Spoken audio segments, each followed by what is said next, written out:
Team India head coach గా గౌతమ్ గంభీర్ మిశ్రమ ఫలితాలు చవిచూస్తున్నాడు. పరిమిత ఓవర్ల క్రికెట్లో పర్వాలేదు అనిపించినా టెస్టుల్లో అతనికి ఇప్పటికే 2 చేదు అనుభవాలు చవిచూశాడు. గంభీర్ మార్గదర్శనంలో గత ఏడాది న్యూజిలాండ్ చేతిలో టీమిండియా 3-0తో వైట్ వాష్ కు గురైంది. భారత టెస్టు క్రికెట్ చరిత్రలో సొంత గడ్డపై ఇలా ఓ విదేశీ జట్టు చేతిలో మన జట్టు 3 మ్యాచ్ల సిరీస్లో క్లీన్ స్వీప్ కావడం ఇదే తొలిసారి. అనంతరం ఆస్ట్రేలియా పర్యటనలో భాగంగా టీమిండియా దాదాపు దశాబ్దం తర్వాత తొలిసారి బార్డర్ గవాస్కర్ ట్రోఫీని కోల్పోయింది. ఆసీస్ చేతిలో 3-1తో ఓడి ఇంటి బాట పట్టింది. ఆ తర్వాత ఇంగ్లాండ్ పర్యటనలో 2-2తో టెస్ట్ సిరీస్ను సమన్ చేసిన టీమిండియా తాజాగా స్వదేశంలో సౌత్ ఆఫ్రికా చేతిలో 2-0తో వైట్ వాష్ కు గురైంది. ఈ పరిణామాల నేపథ్యంలో గంభీర్ టెస్టు కోచ్గా పనికిరాడని అతడిని వెంటనే తొలగించాలంటూ డిమాండ్లు పెరిగాయి.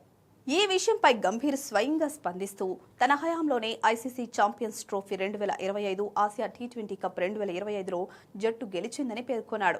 తనను కోచ్గా కొనసాగించాలా లేదా అనే నిర్ణయం బీసీసీఐ తీసుకుంటుందని స్పష్టం చేశాడు.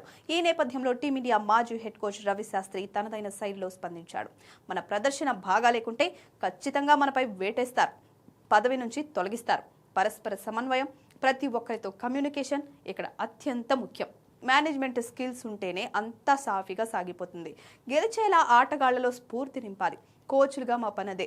అయితే మనం చేసే పని పట్ల ఇష్టం ఉండాలి, దాన్ని ఆస్వాదించాలి, అంతేగాని ఒత్తిడిగా ఫీల్ అవ్వకూడదని రవిశాస్త్రి చెప్పుకొచ్చాడు. కాగా టీమిండియా మాజీ క్రికెటర్ అయిన రవిశాస్త్రి 2017-2021 వరకు భారత జట్టు హెడ్ కోచ్గా వ్యవహరించాడు. అతడి మార్గదర్శనంలోనే తొలిసారి టీమిండియా ఆస్ట్రేలియా గడ్డపై వరుసగా 2 సార్లు బార్డర్ గవాస్కర్ ట్రోఫీలు గెలిచింది. అంతేకాదు సౌత్ ఆఫ్రికాలో తొలిసారి వన్డే సిరీస్ని కూడా టీమిండియా కైవసం చేసుకుంది.